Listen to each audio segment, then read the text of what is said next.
What's up, my people? It's Joe Morello here with another podcast talking about the beautiful thing that we like to call murder. As ever, I'm joined on the show by my wife. Hi, Michelle. Hello, Joe. Hello, listeners. What wicked delights do you have waiting for us on the coroner's slab today, Joe? I'm glad you asked that, Michelle, because we're going to go deep with this one as we talk about the Shoe Shine Killer. A new killer on the block. And we have a cameo appearance from your friend and mine, Manny Sherman, the Beast of Arkansas. What a lineup. That's right. This is a case that's going to blow the listeners' minds because I believe, and I'm just putting it out there, that maybe, just maybe, local law enforcement got this one wrong. Sounds like a great show. You got it. But before we dig a little deeper and get to the juicy bits, I want to introduce a very important character in this story. FBI Special Agent Hector Monday. Let's take everyone back to Wednesday, January 15th, 1997, when Chester Bell of the FBI reported how Hector Monday and his team had apprehended the Beast. Good morning to you all. I'm Chester Bell, Assistant Director at the Federal Bureau of Investigation. At approximately 0530 local time, a team led by Special Agent Hector Monday and supported by law enforcement officers conducted a raid of a motel room just outside Birmingham, Alabama, to apprehend Manny Sherman, the man known as the Beast of Arkansas. Using state-of-the-art psychological profiling techniques, Special Agent Monday and members of his task force not only identified their suspect, but predicted his movement with unerring accuracy. I'm delighted to say, we have our man. Now, I've got something here that's going to put a different slant on this case altogether. What is it? I've managed to get in my possession extracts from the interview sessions between Agent Monday and Manny Sherman. No way! How do you keep getting hold of stuff like this? I have my sources, but I can't reveal them, not even to you. These tapes are being played for the first time anywhere in the world outside the actual interview room. Are you ready? I think so. Play the tape. Manny Sherman, born January 1, 1956. Come on. You know all this. What do you want? What's this? Huh. You've been doing your research, haven't you, Special Agent Monday? What are my favorite television programs? Describe my first pet? What were your friends like as a child? What is this? You're taking a survey, you're trying to learn something. Would it kill you to be direct? You wanted to know what inspired me? As if I wasn't an original? Well, maybe there was one man I found myself a little fascinated by. Henry Howard Holmes. Why? Because he was numero uno. America's first. The guy invented the trade. He set the benchmark, you know? Learn your history, Monday. Read a book. You think because I stuck a blade in some people and get off on it, I'm not smart? I, allegedly killed 13 people before you got smart enough to find me. That was disturbing. Did you hear the way Manny spoke? I mean, he was like channeling every sick psycho you've ever heard of. But he saved the best for last. None other than H.H. Holmes himself. America's first serial killer. The very same. Let's play the next tape. I had to build my own little castle, just like Holmes did. Most people like me do their business where their target lives. That's just asking to get caught. Holmes had the right idea. It's all about the honey trap. You bring me some smokes, like I asked? Lucky Reds? Yes. Oh, these are like gold in here.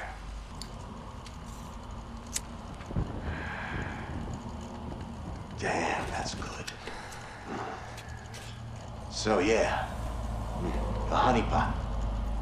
Holmes built a hotel about a mile from the World's Fair and called it the World's Fair Hotel, and bought ad space in papers alongside ads for the expo. Rubes from far and wide assumed it was the official hotel. Ma and Pa Kettle take a train in from Nebraska. Takes 3 days. They roll up into that joint ready to rest, get to their room, and whoops, what do you know? Holmes had a gas pipe hidden under the bed and poisons them. Or maybe he pulls a trap door on them. Maybe he separates them and makes one watch through a window while he slits the other's throat. That's the advantage of a honeypot. No shortage of targets. That's why I picked all those houses north of the airport. That whole neighborhood was scheduled for demolition, and yet all those lovely realtor ladies must not have gotten the memo. Call up as a contractor. Tell them I'm flipping. Have them meet me out there. And look at that. We're the only 2 people for miles. The first couple times I'd wait for a plane to fly over just to hide their screams, but after a while I realized they could scream as loud as they wanted. No one was going to hear a thing. That's what I remember most. Those screams. You can try to understand why I am the way I am. You can forensic science up all the data you want. But you'll never know. You'll never know, Monday. You'll never really know how it feels when you watch the fire burn out of somebody. After capturing Manny Sherman, our man Monday was suddenly the hottest ticket in town. He couldn't go anywhere without someone wanting to throw a case his way. Everyone loves a winner. Let me lay this out for you. On September 3rd, 1997, the local PD found the mutilated body of an unidentified man in his early 50s behind an apartment block in the South Loop district of Chicago. Then, 2 weeks later, another body washes up on the East Pilsen River. With the exact same modus operandi, local law enforcement realized they were dealing with a serial killer. They needed help. So in the late fall of 1997, Agent Monday found himself in the Midwest heading up an investigation that would soon become synonymous with his name. Let's hear from Field Agent Danny Haywood on his first impressions of meeting with Agent Monday. I first met Agent Monday on October 12th, 1997 at O'Hare Airport when I was assigned to welcome him off the plane. I'd actually met him once before at a lecture on criminal behavior given a few weeks prior here in Chicago, but I doubt he remembered me from that. I was pretty nervous as the new kid on the block. I was just out of training, and I'd been assigned to drive around this big shot criminal profiler who just cracked the Arkansas case, which was all over the national newspapers. My first impressions were that he was tall. You hear that, Michelle? Actually met him once before at a lecture on criminal behavior given a few weeks prior here in Chicago. That puts Monday in Chicago at the time of the original killings. Exactly. Okay, dial back a few weeks to the summer of 1997. Agent Monday is in a tiny interrogation room in Birmingham, Arkansas, conducting his psychological investigation into Manny Sherman.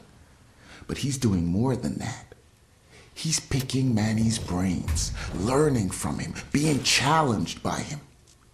Let's play tape number 3. A whole carton this time. You trying to get on my good side or something? Yeah, I think I'll save them. What, no questions? What's going on with you, Monday? Well, you seem different.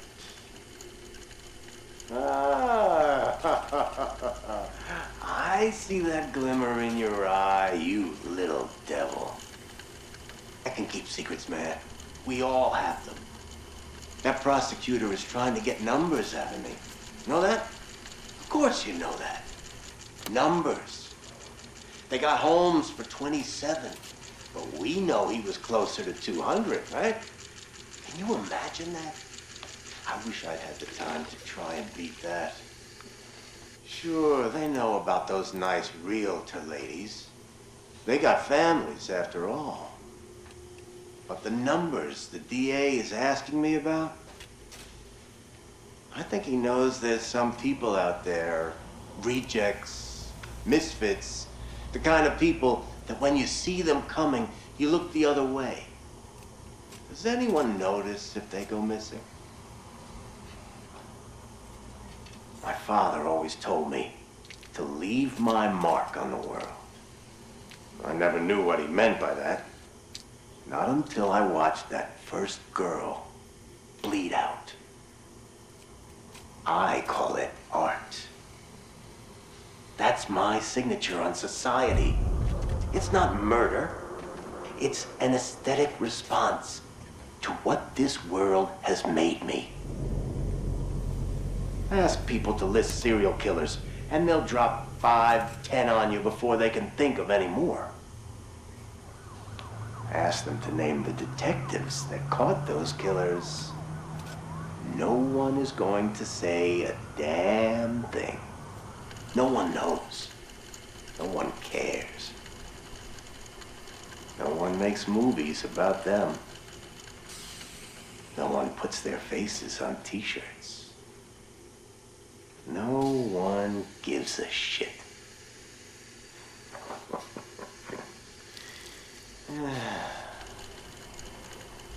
I've left my mark on the world.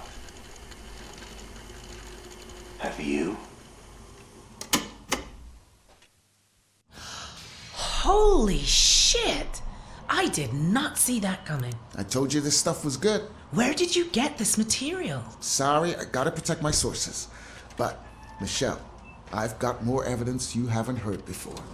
My source has given me autopsy notes from the coroner as she examined the second murder victim. John Doe number 2. I'm assuming you've read my report on the first one? Similar MO, unidentified male with multiple stab wounds. Looking at the lower abdomen, the wounds are consistent with those of the first victim. The shape of the entry wound suggests it's a strong probability that this is the same murder weapon. Looks like we've got a souvenir hunter here. This time the left ear has been severed. Clean incision. Probably a scalpel or a razor blade. Very tidy. Nice job, actually. Very little bleeding. The deceased had probably been dead for 30 to 40 minutes when this was done. This differs from the earlier MO. If you remember, that John Doe was still alive when the teeth were removed. That would have created a lot of noise and mess. This guy is learning. Oh my god, that's gruesome. Right? Investigating violent crime is gruesome. It's stressful and it can get to you. Agent Monday started seeking professional help. We have here a transcript from one of the sessions Monday attended with Dr. Isabella Garcia. Michelle, will you grab that piece of paper over there and read it for us? Sure. Psychological assessment conducted by Dr. Isabella Garcia. Patient name, Monday, Hector. Behavioral observation. Hector arrived at our scheduled appointment 24 minutes late. Once we sat down and began the session, he struggled to maintain eye contact. He found it difficult to articulate his feelings and was terse and guarded throughout. Hector has been working long hours and, as a result, isn't sleeping well. Hector spoke about his recently deceased mother and displayed evidence that he hasn't yet fully come to terms with her death. I strongly recommended a course of antidepressants, but he is resistant to this idea, believing that it would have a detrimental effect on his capability with regards to his current investigation. Hector describes his work in immaculate detail, and contrary to earlier in the session, his thought content is both coherent and logical. He is displaying an unhealthy obsession with his work, but his recent bereavement may be the underlying issue. So what do we know? Agent Monday is at his lowest point. He's struggling with the case, and he's being guided in his actions by a convicted mass murderer. This one is really going to give our listeners something to remember. It's the fourth and final meeting of Agent Hector Monday and the Beast of Arkansas, Manny Sherman. Hold on to your hats. This one is going to get tasty. You want to know what it means to be a killer? You ever been to the art museum downtown? They got this painting by a guy, I forget his name, famous painter. He did portraits of slaughtered cows hanging on hooks. You take a normal person to a slaughterhouse, and they will puke their guts out. You make it into a painting, and suddenly it's art. There's no difference between the two. No, not really. Don't look at me like that. You know I'm right. You get it. I know you get it. You got to do something that matters. Make people feel something they've never felt before. Shatter the illusion that any of us are really in control. Think of the most profound thing you've ever done. The most beautiful thing you've ever created. And I promise you, it's nothing compared to watching the life bleed out of someone. To see the fear in their eyes. To feel them pawing at you for release. To hear them pleading, begging. That moment when someone realizes they are at their end. That's when you feel it. That's true art. That's what you have to be. An artist. A sculptor. An architect.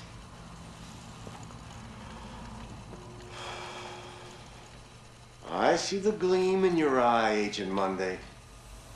You're not fooling me. Ah, look at you now, huh? Am I gonna be your first? Well, come on then, huh? I'm right here. This room is soundproof. You don't even have to wait for a plane to fly overhead.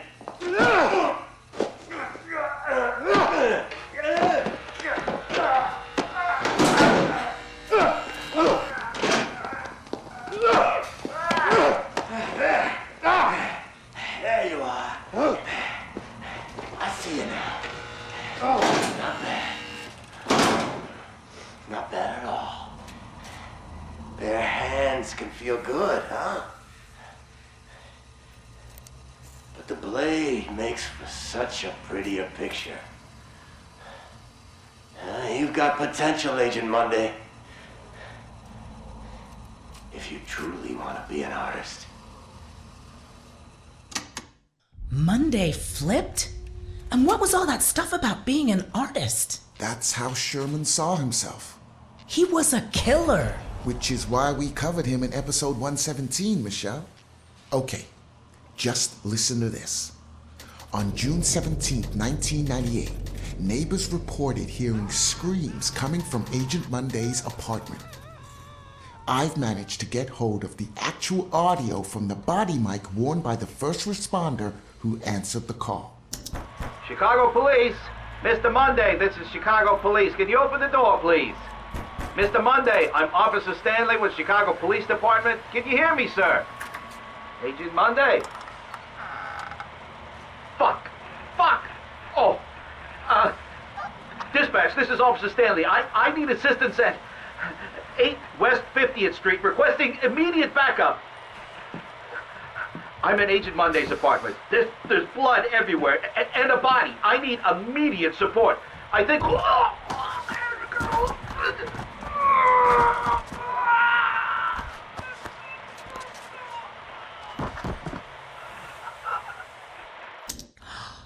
Plot twist.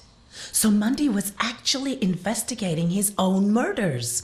He was the shoeshine killer. I bet you didn't see that one coming. Did they get him? You're racing ahead now, Michelle. Let's hear the moment Officer Richie Martinez cornered Agent Monday. All units, this is dispatch. Be on the lookout for a male suspect believed to be the shoeshine killer. Suspect is FBI Special Agent Hector Monday. He may be armed and is highly dangerous. Dispatch, this is Officer Martinez. I found Monday's car, requesting backup. Officer Martinez, what's your location? A warehouse on Park Avenue, Fulton River. Looks abandoned. Officer Martinez, backup on its way. Hold your position. Copy that. Shit! He's seen me! Officer Martinez, hold your position. Shit! We have a situation. Dispatch, the building's on fire. Fire department on their way. He's still in there. You read me? Copy. He's still in there. Monday got sloppy with his car? Maybe. Or maybe Monday wanted that police officer to find it. Well, I don't get it. He knew the roads were being watched. His car would have been pulled over the moment he left the city. So he needed another way out. Let's hear how Chicago AM reported events in their morning bulletin. Good morning, Chicago. We begin today with some breaking news. Chicago police today confirmed the body of a man found in a fire at an abandoned warehouse in the Fulton River district to be that of missing FBI agent Hector Monday. Monday has been identified as the shoeshine killer, whose recent killing spree struck fear into the hearts of locals in and around Chicago. A spokesperson for Chicago PD confirmed Monday murdered 4 victims, including yesterday evening police officer Patrick Stanley, a dedicated veteran of 22 years. The fire was brought under control shortly before 5 a.m. this morning. The body recovered at the scene was burnt beyond recognition, but police identified Monday from dental records. So, that was the end of Special Agent Hector Monday. Whoa, hold your horses. You think it's so difficult to forge dental records? Monday was a teeth puller, remember? He probably had a collection. And he was a highly motivated FBI field agent. You think he faked his own death? I don't know. But this case has one more twist. On February 16th, 2001, there was an incident at the Chicago PD Evidence Management Facility. Michelle, can you grab that report next to you and read it out for our listeners? At 0600 hours, I, Officer Frank Hooper, discovered that one or multiple individuals had gained unauthorized access to the evidence room at 1612 West State Street. Among the missing items were assets recovered from the apartment of former FBI agent Hector Monday, including books, clothes, notes, surgical tools, and dental equipment. Wait. Keep reading. We are currently running with the theory that this was the direct result of souvenir hunters looking for a piece of memorabilia from the case. End of report. Interesting, right? He set the whole thing up? In that list of stolen items, reportedly was a piece of paper with a list of names. Aliases? What are you saying? I'm not saying anything. I'm just putting it out there. You think Agent Monday is still at large? Well, if he is, maybe he can call into the show and let us know. Our lines are open. Well, that's all we have time for this podcast.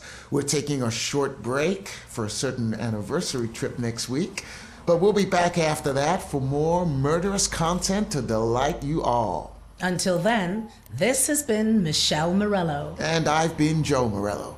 Thank you for listening. Please like this podcast and hit the subscribe button or I'll send Michelle over to brutally kill you all. I have an axe at the ready. This is Joe Morello saying be safe, don't split up, and keep looking behind you. Good night. Good night.